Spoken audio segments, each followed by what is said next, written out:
Well, we have all known for quite some time that the British government does not take it so seriously whether it has signed contracts or not. And that Boris Johnson and Co have their very own goals in mind and not that of the majority of the British people should have slowly become clear to all people with, well, a little understanding. The Northern Ireland Protocol was essential for Boris Johnson to deliver on his Get Brexit Done promise to win the election in 2019. The Northern Ireland dispute was a sticking point in the Brexit negotiations between London and Brussels.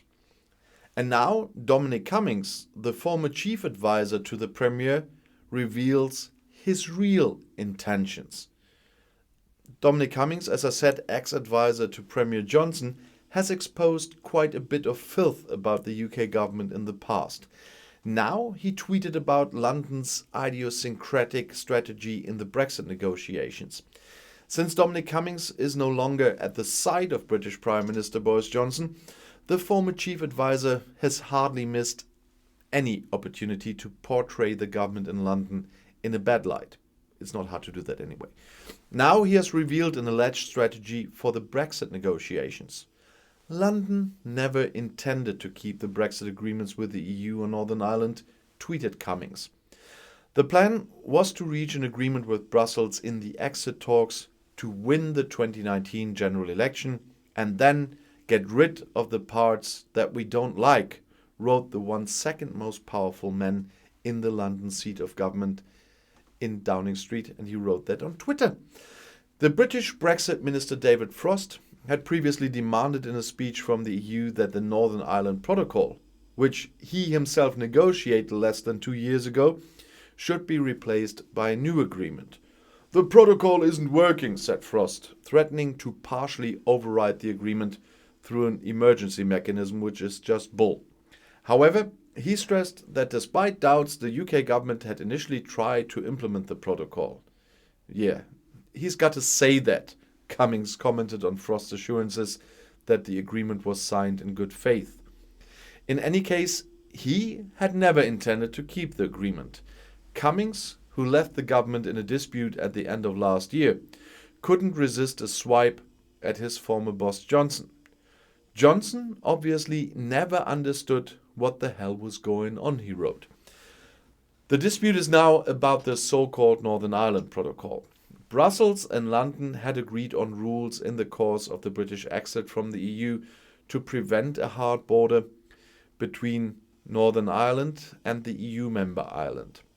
However, this created a customs border between Northern Ireland and the rest of the UK.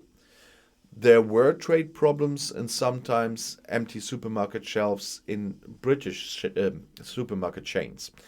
Cummings is considered the strategist behind the victory of the Brexit supporters in the 2016 EU referendum and that of the Conservatives under Johnson in the 2019 general election.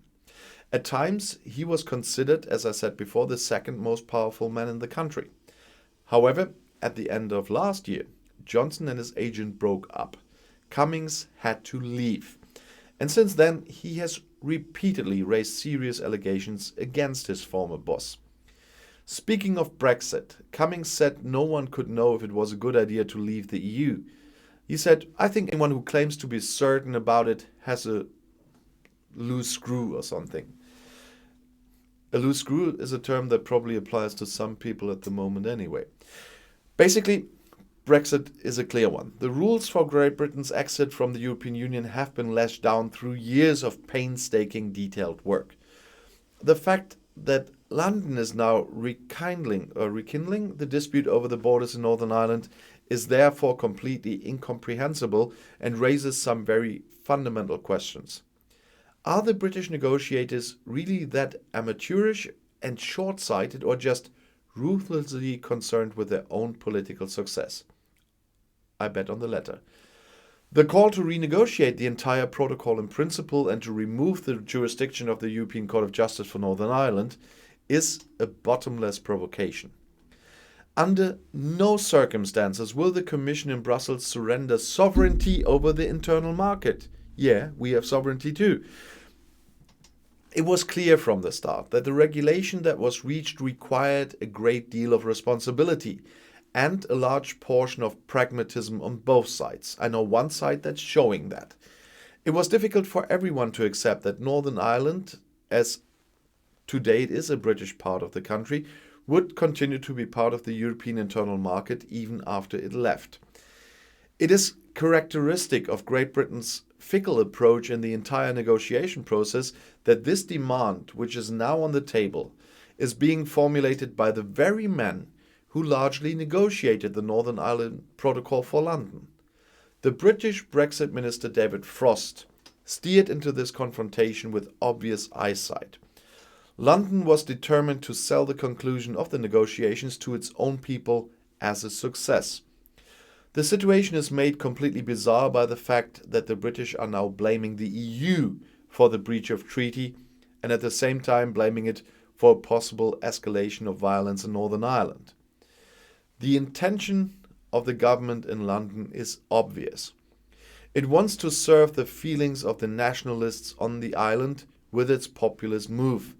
Part of the bitter truth, however, is that those responsible for Brexit, with their capers, want to distract from the serious problems that are now becoming clearly visible.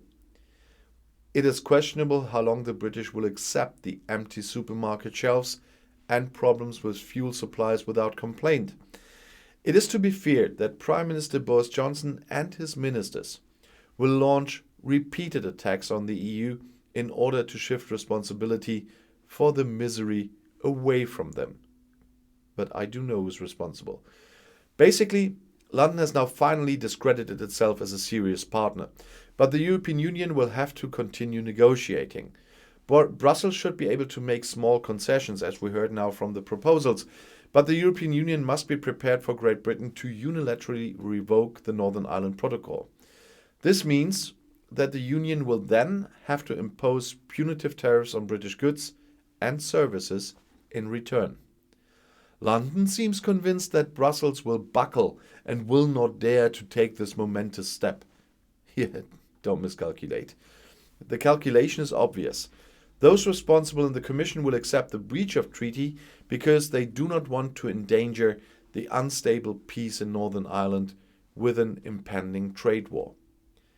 But the European Union must not give in this case if it does not want to damage its credibility and thus itself in the long term. Brussels must show the irresponsible tactics on the island that they have miscalculated this time. In any case, the current dispute over the Northern Ireland Protocol fits Boris Johnson all too well. There is no better way to distract from domestic political problems. Boris Johnson will obviously not like the fact that the EU presented concrete proposals on Wednesday that are likely to go far too far for any sensible person. But since he and his cohorts did not see the truth that closely anyway, they will be tinkering with arguments why these proposals do not go far enough. Personally, however, I have to say that the EU cannot play this game indefinitely. Of course, out of reason. They are currently doing everything possible to avert the worst for the people in Northern Ireland and Ireland. But, sorry, there must be limits. We can all just hope that enough people in the UK come to their senses before the troubles return. And since it's really important to counteract fake news from certain media on this topic, I've put together a let's say, comprehensive picture. You can now find more information and videos on my main channel, Outside Views, and my global channel, Outside Views Global, at the same time as it was published on this one. The topic with the different aspects was so long I didn't want to overexhaust anyone with a 40 to 60 minute video or something. And so I split it up because it's an important global topic, it's an important European topic, and of course it's a Brexit topic, so it fits very well on those three channels. And before I finish, I have to add one more thing because it's coming up over and over again. Brexiteers are still complaining over unelected bureaucrats in the Brussels Commission. First of all, Maros Šefčovič, who is negotiating with David Frost for the EU, was elected by the European Parliament. And we, the people in the EU, we voted for that parliament. Who voted for David Frost? And now start talking about unelected bureaucrats again. And for my reasonable viewers, which I'm really happy to see every day, I want to add, all we can do now is to hope that more reason moves into some homes in Britain. Because I still have hope that people will look through the facade and the smoke screens Boris Johnson and David Frost are projecting everywhere. With the 17.4 million people, there must have been a lot of reasonable people. It's like the thing I read from time to time. It's not all Brexiteers were racists, but all racists voted for Brexit. And so that saying I saw in one comment was really fitting to the fact that I hope that there are still a lot of people with a lot of common sense that fell for the lies in 2016 with the 17.4 million people. And there will be elections. If Phil is right, Boris Johnson will exacerbate the whole thing that far that we will have elections soon. And according to the current polls, he's hoping to get another majority so he can extend his seat of power after 2024 and will not have to wait until 2024 and then possibly lose because finally, for example, Labour found some real policy and started to gain momentum. I don't see that now, but you never know. In case of Britain, I have to say, never say never. And so I'm still hoping for some people that will look through all those lies. It might take a while, but hope is the last thing to die. And the same goes for me. My hope will last for quite some time. Even if I'm talking about this every day and someone wrote, your patience must be great. No, it's not my patience. I'm just turning off the camera when I have to scream out of anger about Frosty again. I'll see you in my next video. Bis gleich.